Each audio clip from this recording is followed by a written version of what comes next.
Army presents The Big Picture, an official report produced for the armed forces and the American people.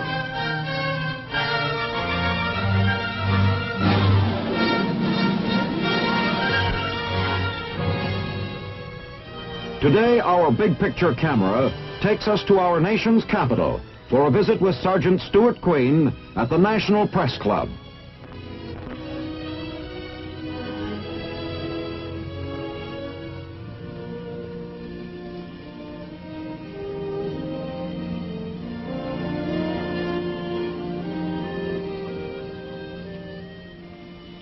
Few things in American life have a longer tradition of service to the people than our newspapers.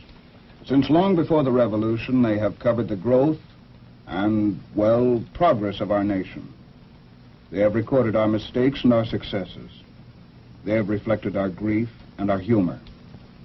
Our forefathers knew that only an informed people could remain free people.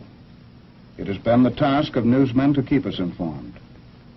In the course of gathering information, reporters for generations have followed American wars, moving with their armies at Gettysburg and the Marne, at Normandy and the Busan perimeter.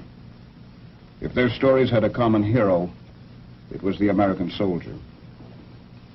Today, the Big Picture will turn back to what is now history, the summer storm of 1950, the harsh and bitter days of the early fighting in Korea. With me here in the National Press Club to tell part of this story is one of America's most distinguished war correspondents, Jim Lucas of Scripps Howard Newspaper Alliance. Hello, Stu. It's been a long time. Yes, it has, Jim. As I remember, we met for the first time over in Korea at the 8th Army Press Billets. That's right. That was the summer of 1950. And that was a reporter's nightmare. It was a nightmare for all of us. Actually, no better nor no worse than I'd expected. Why? Well, I'd covered enough of the fighting in the Pacific in World War II to be prepared for just about anything. Of course, in Korea, there was this one very real difference. In the Pacific War, when I covered that one, we were winning. In Korea, we weren't, not initially at least. And that was the hardest thing for the American soldier to accept and to believe. And it was certainly the hardest thing for us to write about. But you did write them, and they did pay off. Jim, as a reporter, would you recount some of the events that led up to that nightmare? Some of the things that kept stacking up against the American soldier, making it just a little bit more difficult for him? Well, to do that, Sergeant, you've got to go back to World War II. We came out of that war believing, as we did at the end of World War I, that we'd fought the last great war, that we'd restored democracy to the world. And then suddenly, to our consternation, we discovered that the Russians, who had been our wartime allies, were not our post-war friends. In Eastern Europe, country after country fell behind the Iron Curtain. Free Czechoslovakia was overthrown. China fell to the communists. In Indochina, they started a hot war with considerable success.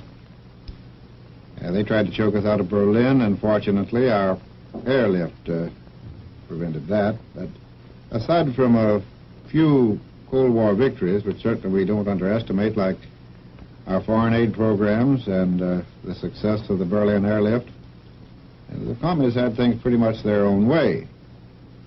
Remember, they started this Cold War, and they were winning it, and they had no reason to believe that they couldn't start a hot war and carry that off, too. Looked like a pushover, huh? Yeah, it did. The North Koreans had a full field army with tanks and heavy equipment, and the poor South Korean rocks, they were a little more than a constabulary force. Just what did they expect? A 10-day victory, Sergeant, and if we hadn't done what we did when we did it, if we hadn't intervened even though we weren't prepared for intervention, that is precisely what they would have had. But they didn't count on the United Nations, and they didn't count on the presence and the tenacity of the American soldier. And remember, these young men that we sent in there in the summer of '50 were pretty green. They had had less than a year's training, most of them. Very few of them were World War II veterans. And we've got to face this. They'd had it pretty soft on garrison duty in Japan.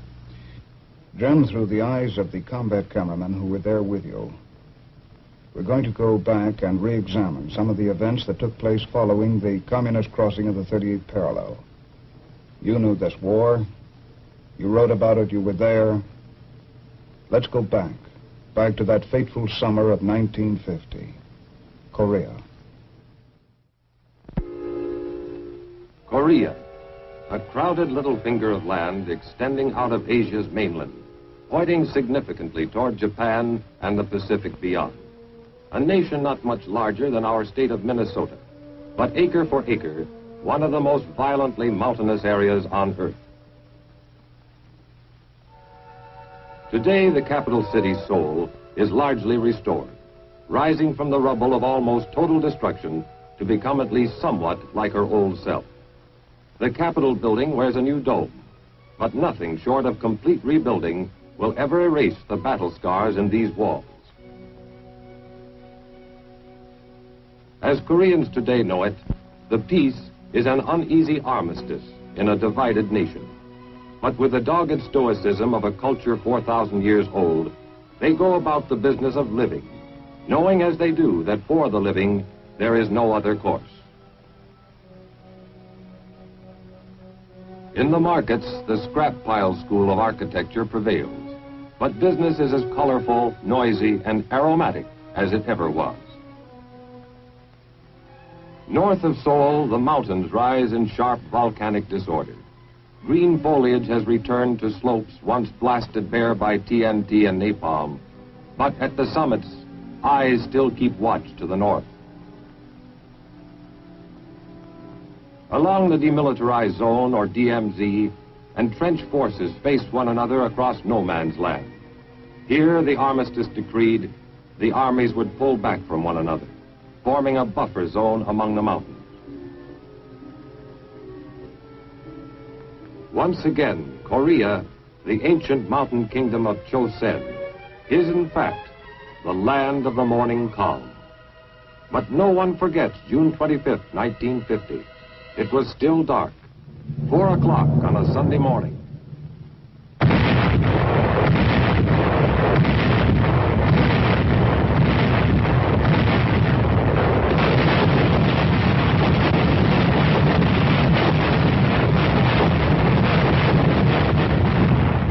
South Korean villages awoke to a world suddenly filled with noise and plague. The communists, made bold by months of small-scale raiding across the 38th parallel, had finally launched their undeclared, all-out war of conquest. Half a world away in Washington, President Truman took immediate action, saying, "In these circumstances, I have ordered United States Air and Sea Forces to give the Korean government troops cover and support." Next day, at the United Nations in New York, United States Representative Warren Austin made our position clear beyond doubting. The armed invasion of the Republic of Korea continues. The Republic of Korea has appealed to the United Nations for protection. I am proud to report that the United States is prepared to furnish assistance to the Republic of Korea. Spearheaded by tanks, the Red forces had moved swiftly. In 2 days, they were attacking the capital city itself.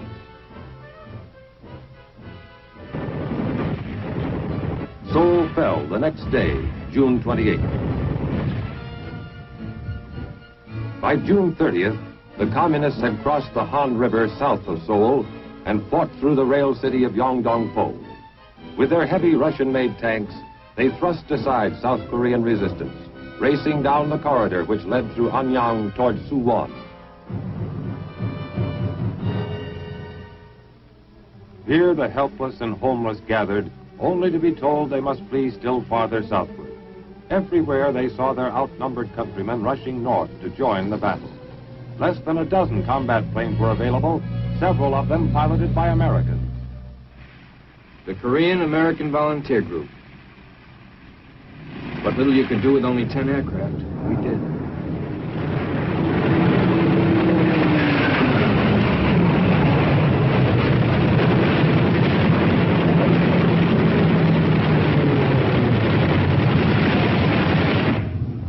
Even as the Red Armor swept toward Suwon, advance elements of the 24th Infantry Division were being airlifted to Korea from Japan.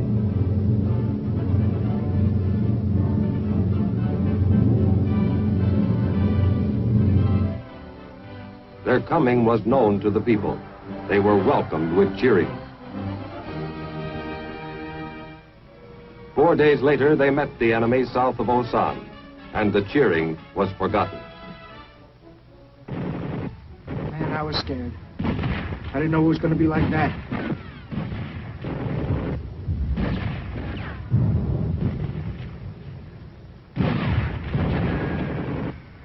The enemy was a lot stronger and better trained than we'd heard.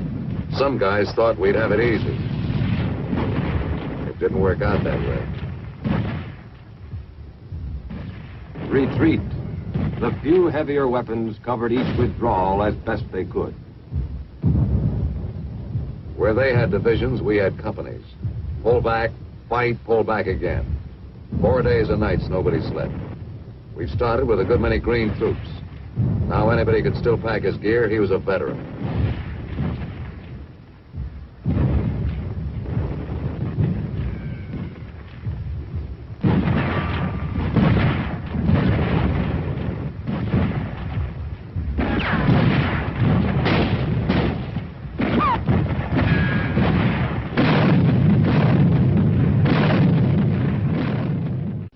Help was on the way. In Pusan to the south, more 24th Division troops and equipment were arriving by ship. Not enough. Not nearly enough. But it was a start. Generals Walton H. Walker and William Dean had a tough assignment. Undertake the work of several divisions with elements of only one. One day I looked up and there they was. Man, if I said those fresh troops looked good, I'd be lying. They were beautiful. Not only just troops, but trucks with more heavy stuff. And tanks.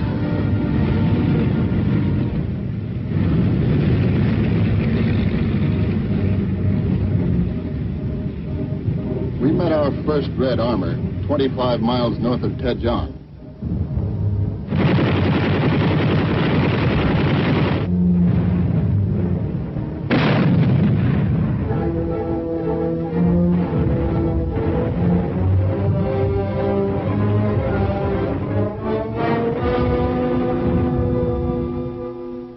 July 13th, Yokota Air Base, Japan. Our first large-scale bombing attack is mounted as more than 50 B-29s take off. The target, Wonsan, key North Korean port city. We wondered how much ack-ack there'd be. There wasn't any at all.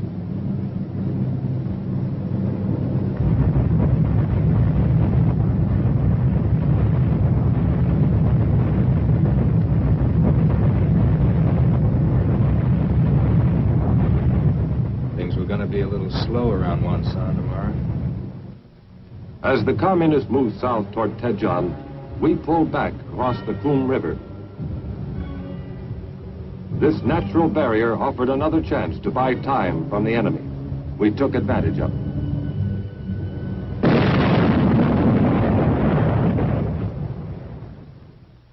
The Air Force was playing a leading role in our attempt to delay the communist advance. Lacking bases in Korea, F-80 jets adapted oversized wing tanks for the long flight across the Sea of Japan. Angel 5 to Dofoot, over. Dofoot to Angel 5, request fire on enemy column due north, your position. Angel 5 to Dofoot, receive your transmission. We'll proceed, over. Dofoot to Angel 5. Good luck.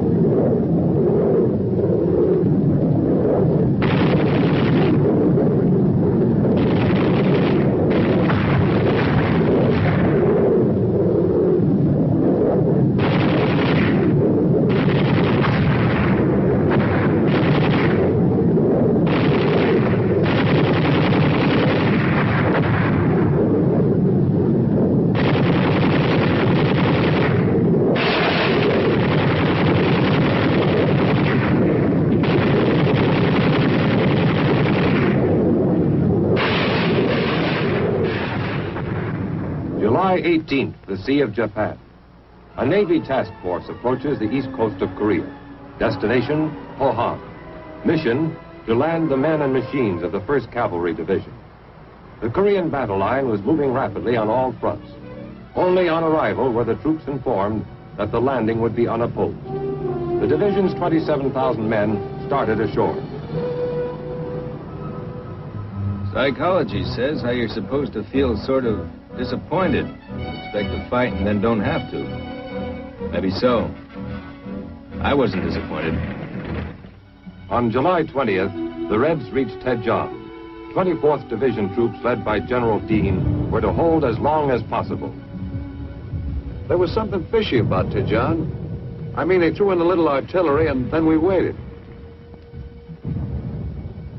Nothing. Nobody. Then wham! They were all over the place.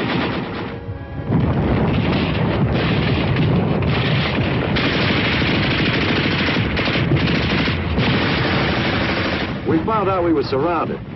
It was a case of move out fast or stay put for good. As it was, we were going to have to make a run down a corridor of fire a mile long, which we did.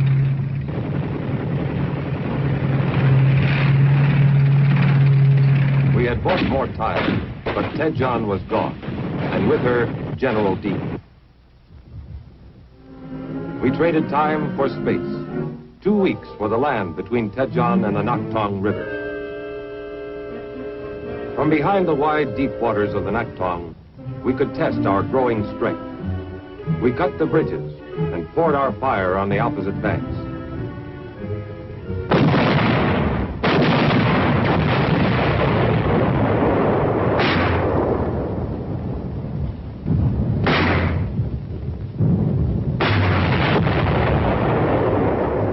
Daily communist attacks probed up and down the length of the line, searching for an opening. Daily we leveled upon those attacks all the firepower at our command. The line held. In the north and eastern sectors, our OK troops had recovered from the first shattering blows they had taken. They would retreat no more. Where tanks are concerned, Korea is no place to have a war. There's only 2 directions, up the hill and down the hill. And that perpendicular terrain puts armor in a straitjacket. Still, you do what you can. With a little added elevation, a tank's rifle can be darn good artillery. We found a way to get that extra elevation. It worked fine.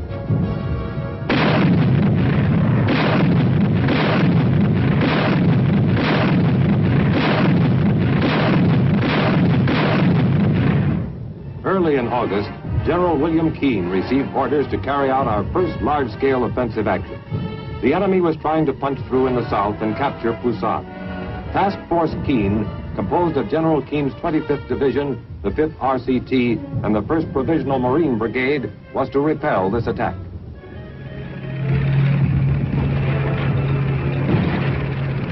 It was the 6th of August. I remember because that's my birthday. Also, it's the first time I ever got shot at. I remember thinking to myself, happy birthday, Charlie.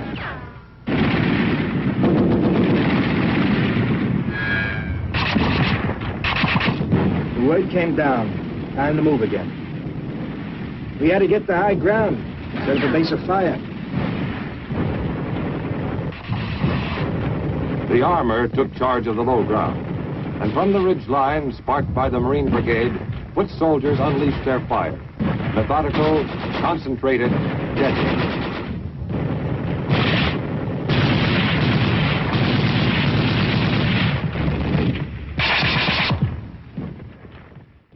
The Marines, equipped with a heavy bazooka, found it highly effective against Russian-made armor.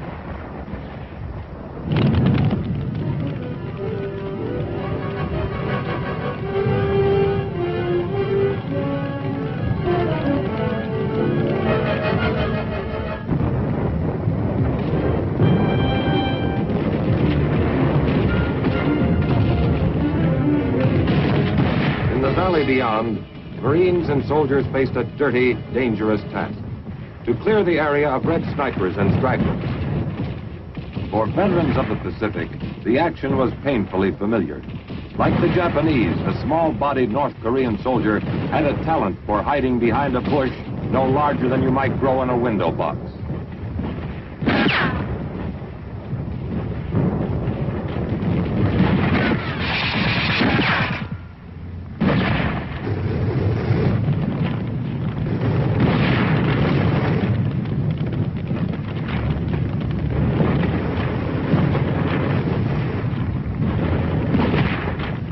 Task Force Keene took its quota of prisoners.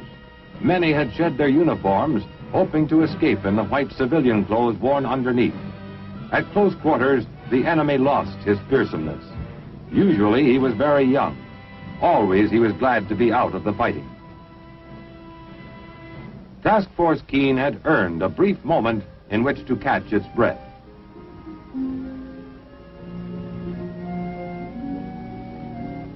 Busan Harbor, August 29th.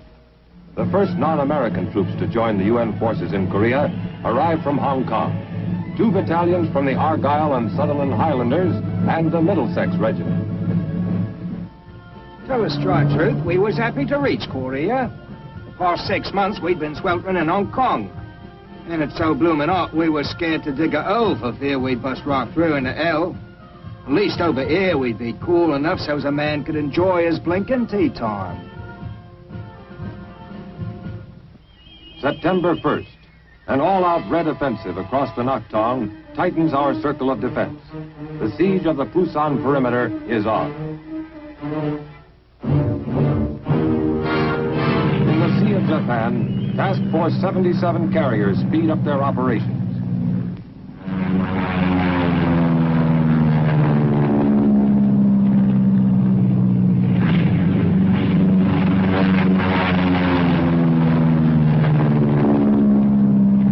It was my job to send them out.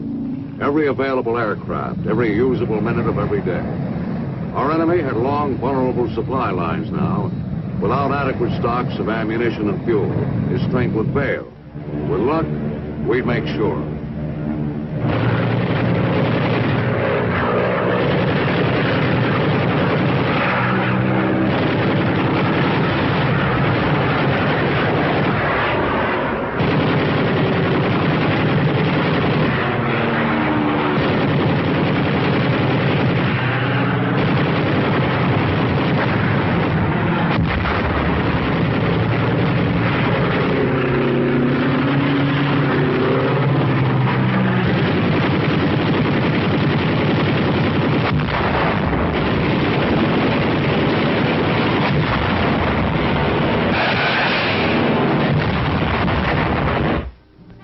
Perimeter held, and within its circle at Pusan, our strength was mounting daily, even as the Red Armies were dissipating their own. Food, ammunition, supplies, all the tools of war were being stockpiled. Our days on the defensive were nearing an end. And they did come to an end, too, a few weeks later with our landings at Incheon. And with those landings, we all felt a lot better in Korea. Before our men broke out of the Pusan perimeter, they'd learned plenty. And they were getting the support and the logistics that they needed to fight. Looking back, Jim, what do you consider our biggest lesson? Oh, Stu, there were many lessons, and it would be difficult even now to single out any one and say that this is the greatest lesson. But if I had to pick one, I would say that it was the realization that we could never let that happen to us again, that we could never be caught with our guard down. Take Lebanon, for example. When President Eisenhower ordered the intervention in Lebanon, we were able to send well-trained, well-equipped troops in sufficient numbers. They arrived in Lebanon before any trouble started. And arriving before the trouble started, they were able to prevent its happening. Whereas in Korea, as we've just seen, we sent troops who were ill-trained, ill-equipped, and outmanned. And he was forced to fight well-trained, well-armed communist soldiers. On their terms. The lesson, I think, is obvious. If we're able to deal with these brush fire wars before they start, then there's considerably less chance of their starting in the first place. Lebanon could have been another Korea. And much worse, because Korea was an isolated little peninsula, and we were able to contain the war within the confines of that peninsula. Whereas Lebanon, if it had ever gotten out of hand, if the fighting had actually started, might have spread throughout the whole of the Near East. Jim, I know you've marched and driven with just about every Army unit, both at home and overseas. But has the individual soldier changed any since Korea? Well, Stu, he's still our secret weapon. I suppose there have been superficial changes. The weapons and the equipment that he handles and fires would have amazed and baffled his older brother who fought in Korea. He's certainly the best trained soldier we've ever had in our history. I understand his organization is more flexible and efficient and could be adapted to atomic warfare if we ever have to fight that kind of a war. There are many things that have changed, but there are many things that haven't. And these are the important things, I think. He's still the guy who must bear the burden of combat on his back. It's still the individual combat soldier who goes in and takes the ground for these missile sites and the more exotic weapons systems, to use a good Pentagon term, that we employ in 20th century warfare. He may be dropped from an airplane, he may use a snazzier rifle, he may use a bigger bazooka and wear warmer clothing, but his reason for fighting hasn't changed, and that's what still makes him the greatest soldier in the world. Jim Lucas, thanks for joining us and sharing some of your observations with the Big Picture audience.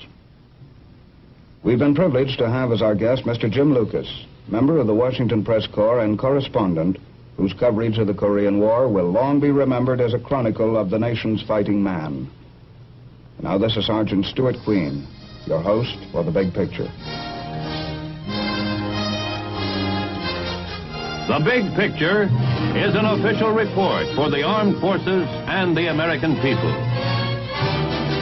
Produced by the Army Pictorial Center. Presented by the Department of the Army in cooperation with this station.